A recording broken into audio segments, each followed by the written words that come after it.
Hello, welcome to my channel. My name's Katie, and this is where we discuss true crime, politics, and current affairs. If you are a returning viewer, have you subscribed to my YouTube channel? It's completely free and it will help me to grow my audience.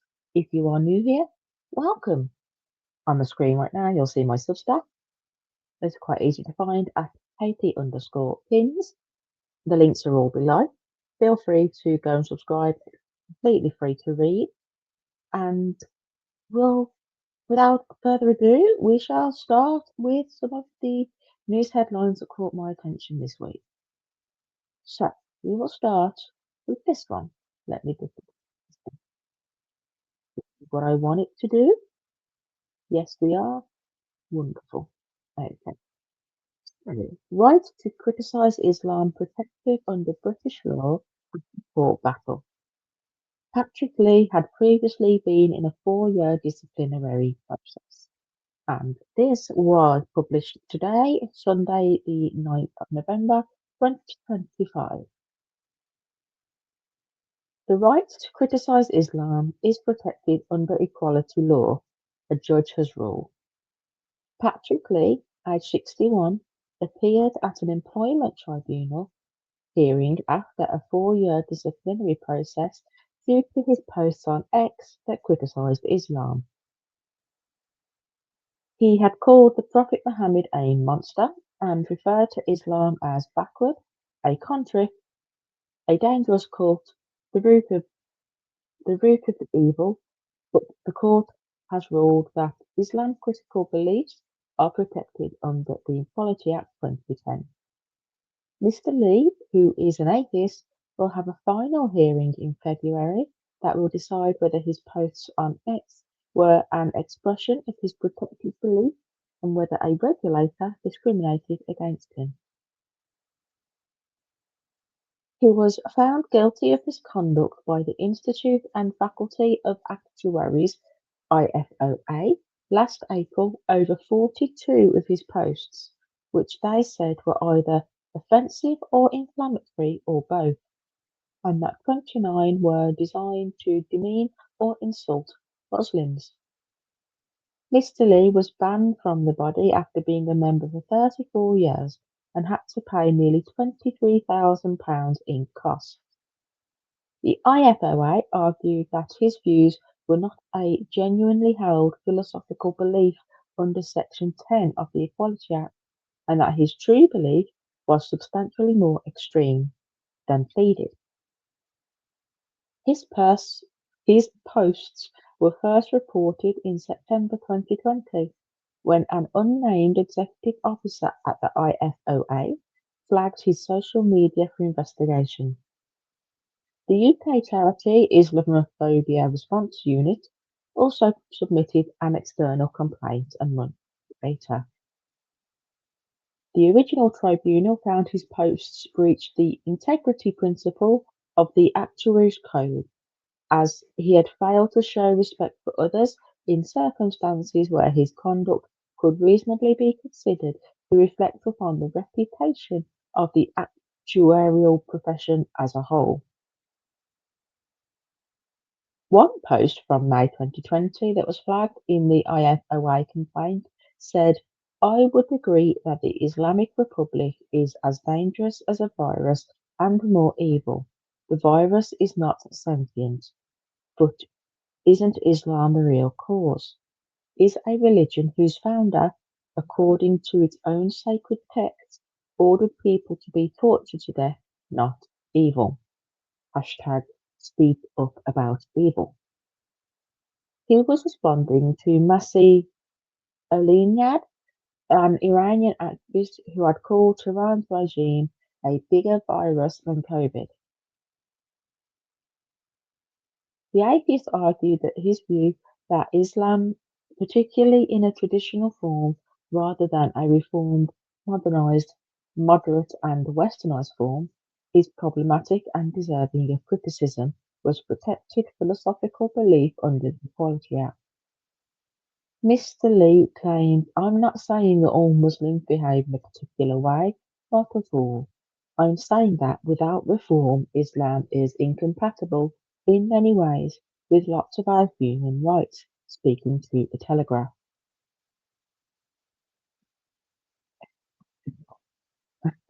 He argued his belief was based on reasoned analysis rather than prejudice, and highlighted his charitable donations that would have helped predominantly Muslim communities, such as donating around £30,000 to Iran aid in the 1990s and 2000.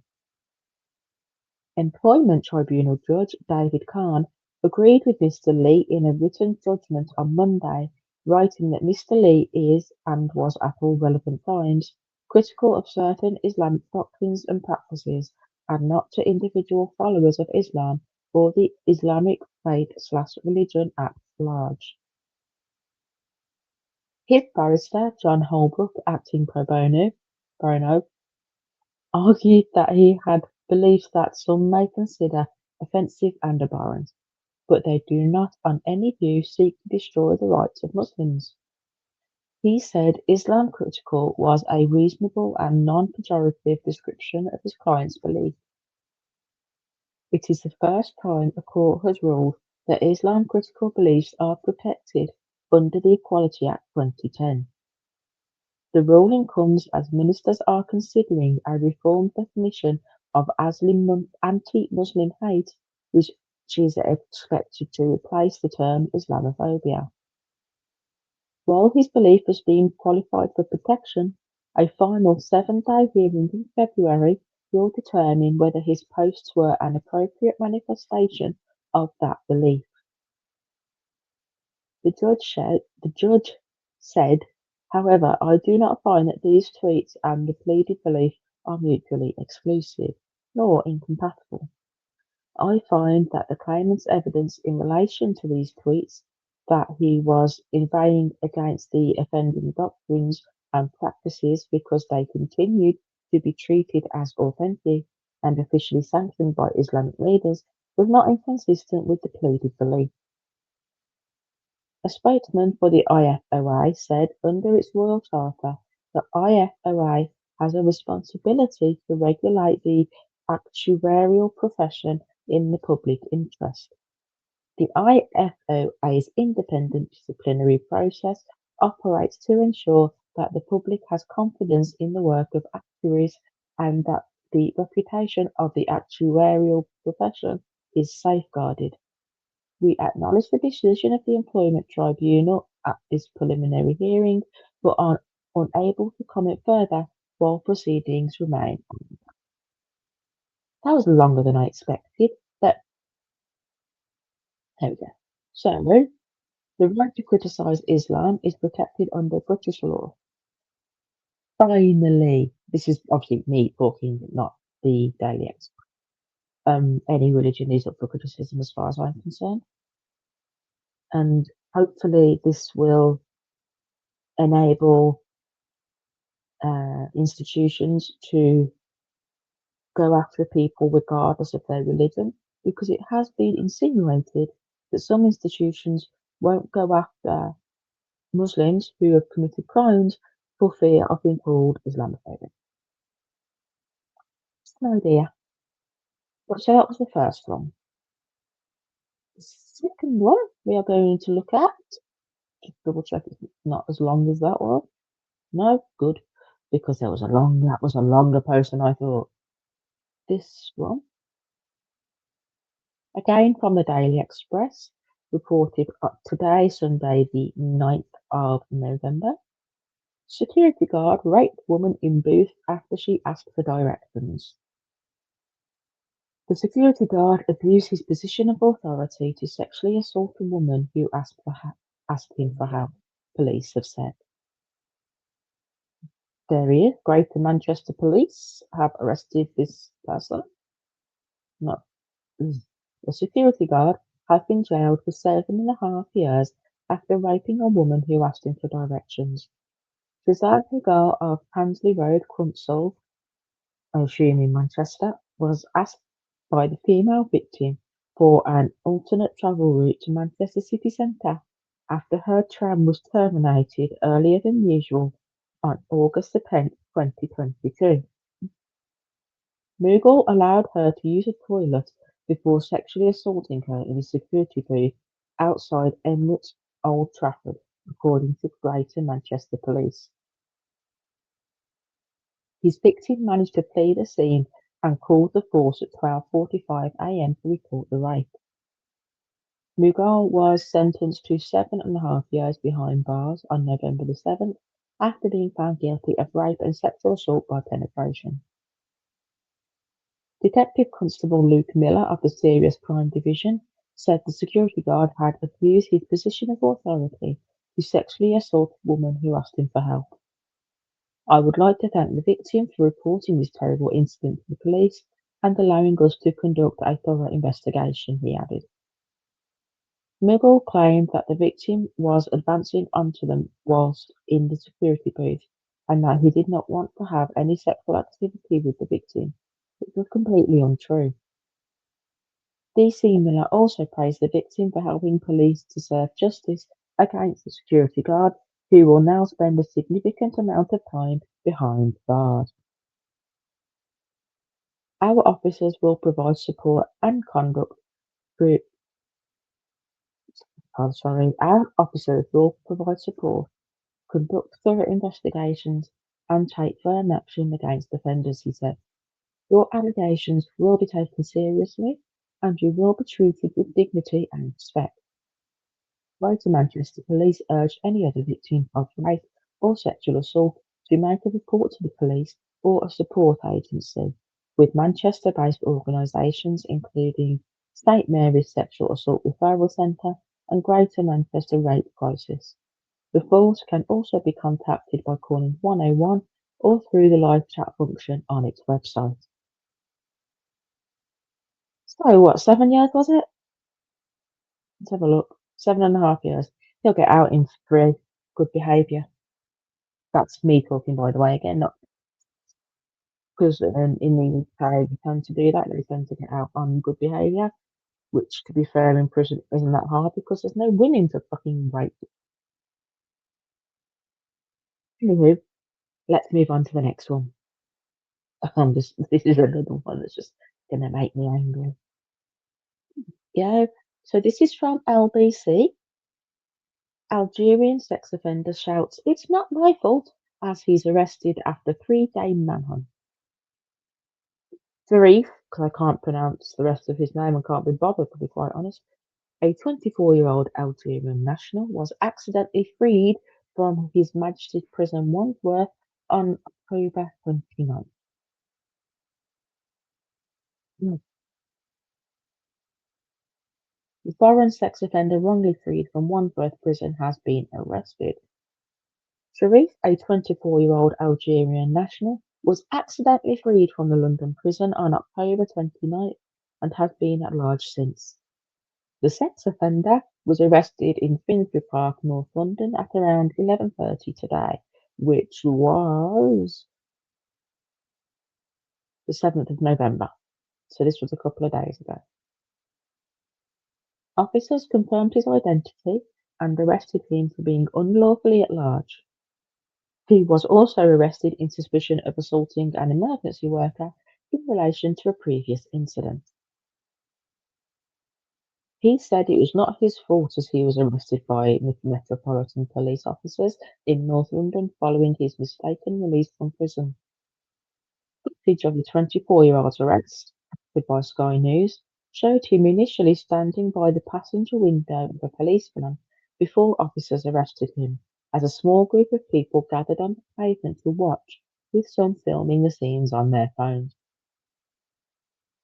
Wearing a grey hoodie, black beanie and black backpack, he denied that he was Brahim and when asked if he knew him said, "Everyone knows him, he's in the news."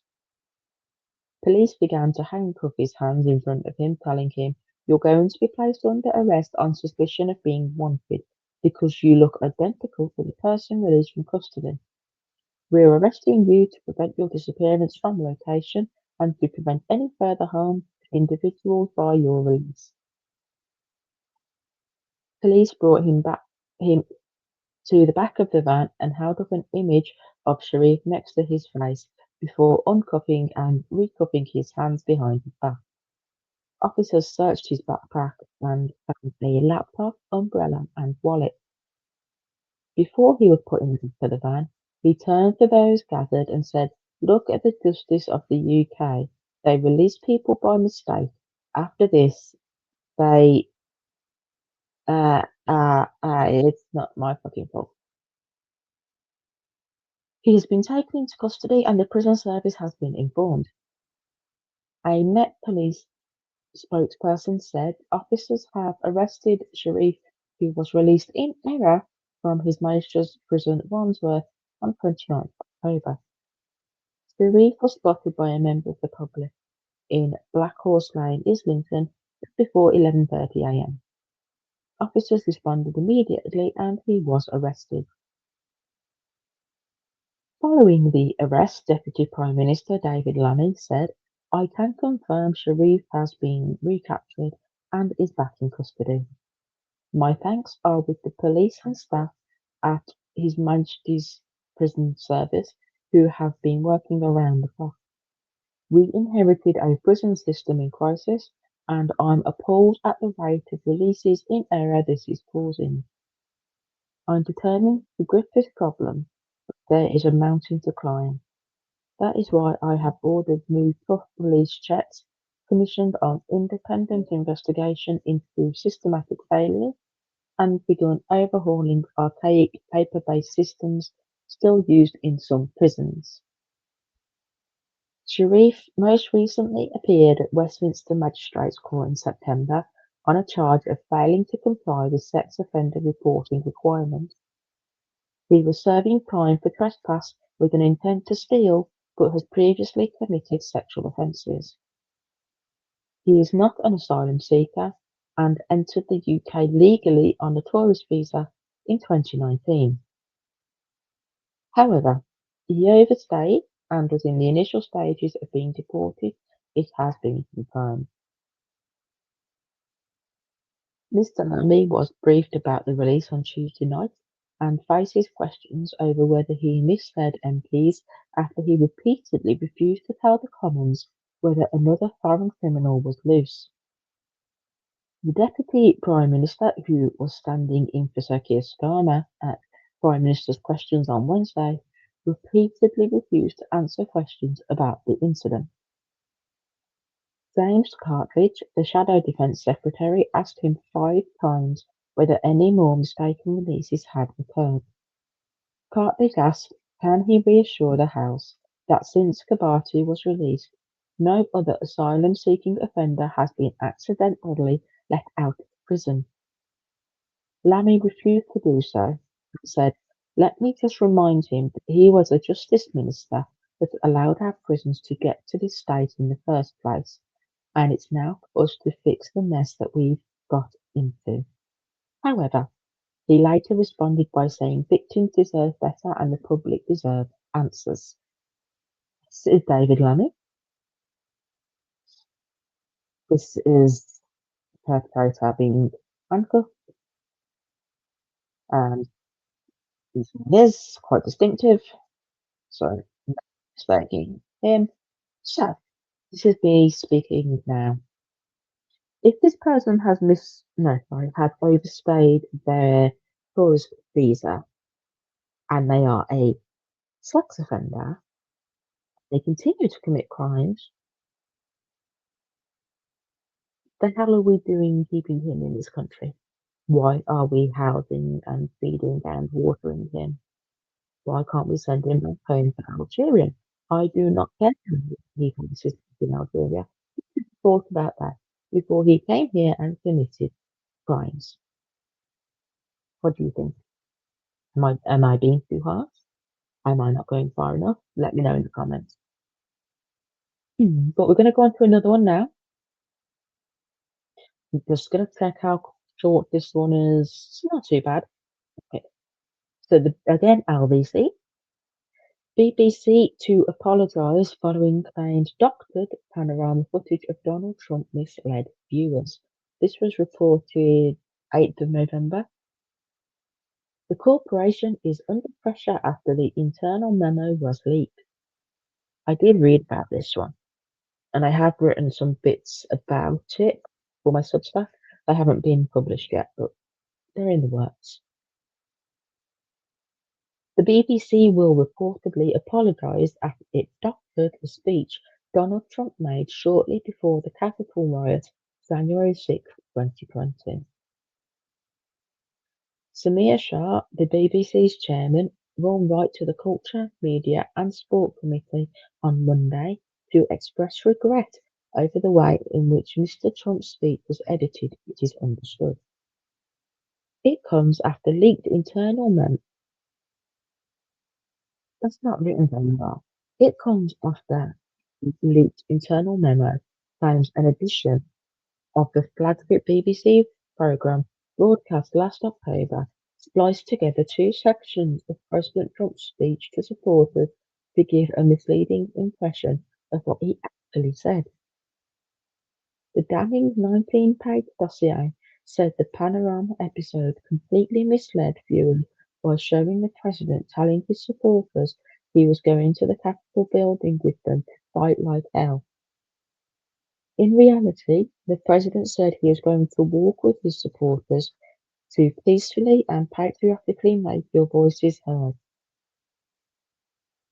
Mr Shah is expected to express regret for the way in which the BBC misrepresented the US president's speech, according to The Telegraph. The Telegraph said it will also soon publish more excerpts from the memo, which will accuse the BBC's Arabic service of bias over its coverage of the war in Gaza and accuse the corporation of effective censorship of its coverage of the transgender debate.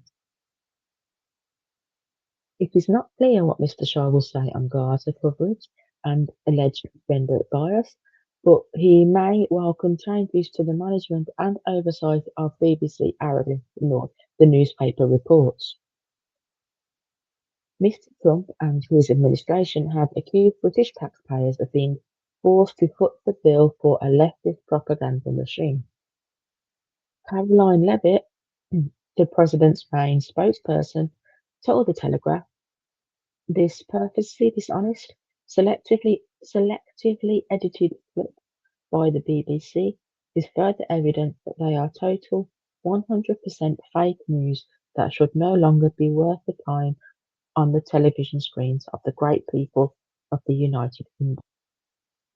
Every time I travel to the United Kingdom with President Trump and am forced to watch the BBC in our hotel rooms, it ruins my day listening to their blatant propaganda and lies about the President of the United States and all that he's doing to make America better and the world a safer place."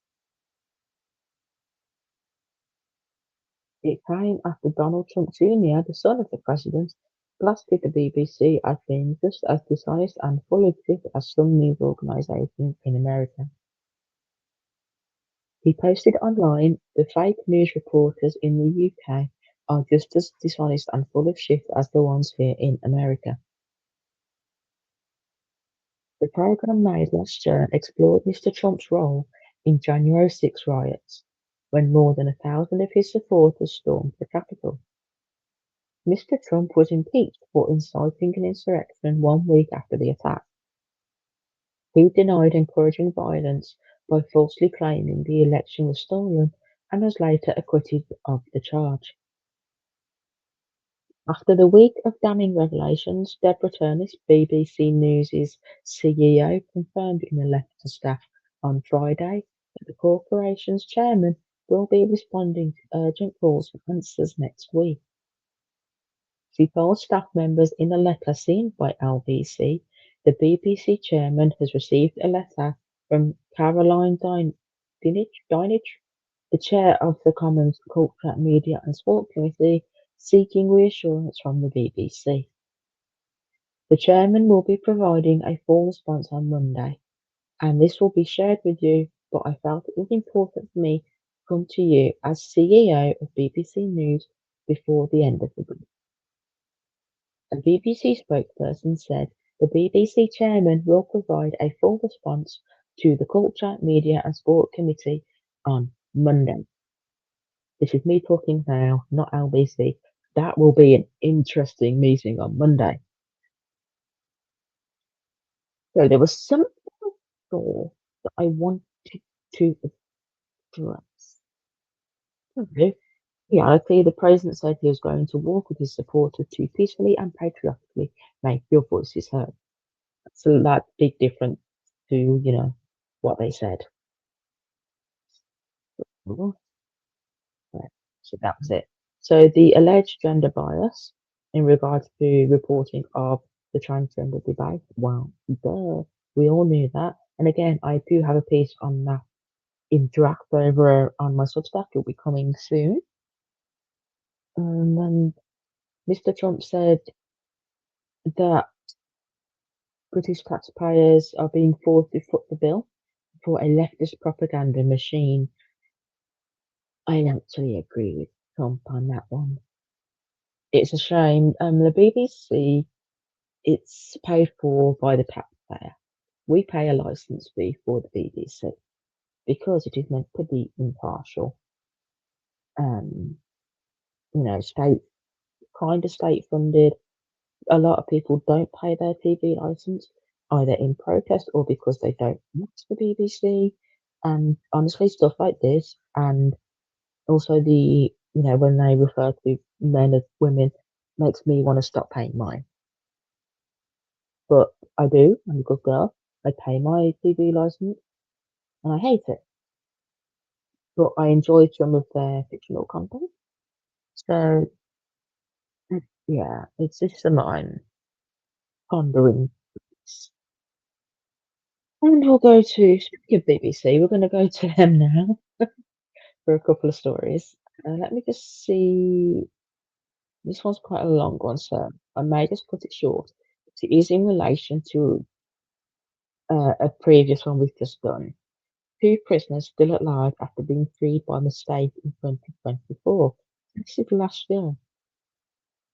Another two were set free in error in June 2025, also remain missing. Details of the four erroneously released prisoners are emerging as ministers face growing pressure over a number of high-profile mistaken releases. Two other men who were released in error from His Majesty's Prison Wandsworth are now back in custody after high-profile police manhunts this week after a migrant sex offender was mistakenly set free in late October. Our migrant sex offender, who we've just spoken about, Sharif, was arrested on Friday, whilst William Smith handed himself back in at the South London prison on Thursday. Murphy, who we have discussed previously, arrived in the UK on a small boat and was jailed for sexually assaulting a 14-year-old girl, and while living in an asylum hotel, was mistakenly released from Chelmsford. He was subsequently recaptured and deported.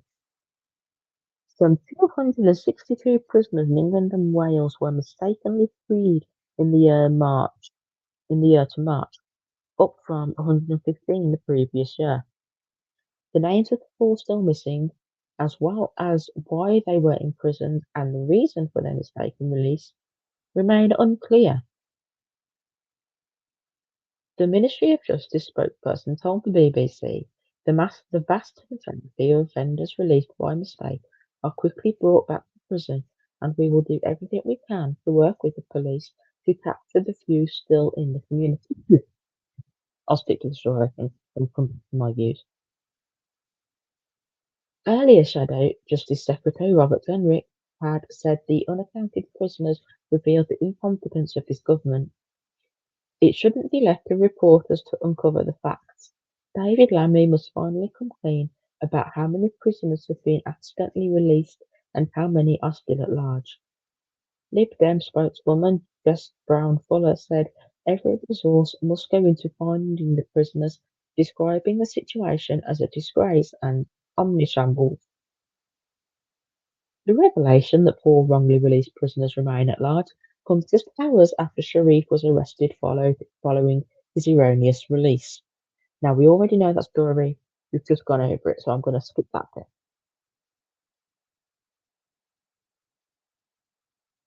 He's understood to have overstayed his visa, which we know. He was released the day after being found not guilty of breaching the sex offenders register's requirements, but was still facing other charges and should have remained in custody. Right. Police said they were not told for several days. Smith, however, handed himself back in on Thursday. He had been let go on Monday, having been sentenced to 45 months for multiple fraud offences at Croydon Crown Court earlier that he was released the same day. The BBC understands he was released as a result of a clerical error at court level, with a suspended sentence entered into the computer system instead of a custodial sentence. Correction was made but sent to the wrong person. Mm. Since coming to power, the government has adopted a policy of releasing prisoners early to ease overcrowding. This appears to have affected the number of prisoners let go by mistake. Lammy said on Friday that the government inherited a prison system in crisis and said he was personally appalled at the rate of releases in error this is causing. He continued, I'm determined to fix this problem, but there is a mountain to climb which we cannot do overnight. That is why I have ordered new tough release checks commissioned on an independent investigation into systematic failures and begun overhauling archaic paper-based systems still used in some prisons. Okay, so they've made a correction. It's not even in the article anymore, so we don't need to go through it. Um, so one dude, fair and right, he was convicted of fraud offences. So this is me talking now, not the BBC. So in my opinion, he is not a violent offender. On the day he was convicted, he was released. You know, he went home for the weekend and then handed himself back in on the Monday. Mm. So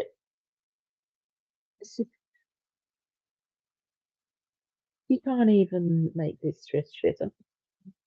No, the non-violent ones are quite funny. It's the violent ones that are concerning. And I'm sick tired of hearing we inherited a broken blah blah blah. I don't care.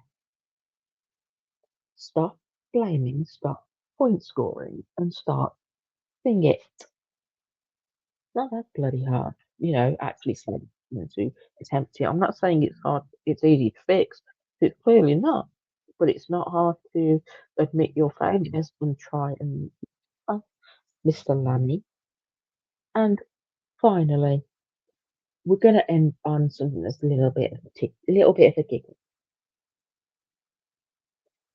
Here we go. Rugby hooker called prostitute in Virgin Media Welsh translation. So this was yesterday, the 8th of November. Now, first of all, apologies if I mispronounce anything. So let's go. Virgin Media has apologised after mistakenly using the Welsh word to describe Wales hooker Ryan Elias. It happened in translated information about his planned appearance on a programme on Welsh language channel S4C. Virgin Media listed English information for next Thursday's Jonathan Rugby Chat Show as paying guests would include hooker Ryan Elias, but it used butane, a mutation of the word for prostitute butane, when describing the player's position. So butane must be Welsh for prostitute. Anyhow, S4C said the details it provided were correct and had appeared on every broadcasting platform but one, whilst Virgin Media said it was sorry for any offence caused. S4C said the details of the programme were correct in leaving it here as S4C in Welsh and in English and have therefore appeared on every broadcasting platform but one. The technical provider for that platform has apologised, carried out an investigation, and has now corrected the error. Ilias, who plays for the Llanelli-based Scarlets, has been recovering from an operation on an elbow injury this summer and missed the 2025 Six Nations because of an Virgin Media said, "We are aware of a translation error that appeared on our TV guide. This was promptly rectified by our external provider, and we apologise for any upset caused." In the photo on the screen here, you, you can see where it says butane. So if you're not a rugby fan, uh, hooker is a position in rugby. Don't ask me to tell you which one. I don't know. Looking at him, midfieldish, maybe. Um, but yeah, I thought we'd end on a giggle. Lost in translation, rugby hooker was described as a prostitute. Easily done. Easily done, BBC. Oh no, it wasn't me, was it? It was Virgin Media. Apologies. Just so used to the BBC making mistakes. But yeah, easy mistake to make. So can't really hold that against them. But fair play for acknowledging it and apologising. Thank you for listening to me ramble on for the past, well, how long we've been going? Half an hour. We very much appreciate it. Remember to like, comment, subscribe. Come follow me on all the social medias. Leave me a comment. Subscribe to YouTube is free. Subscription to Substack is free. If you want to become one of my paid subscribers over on Substack, that would be very much appreciated. But otherwise, thank you very much for listening.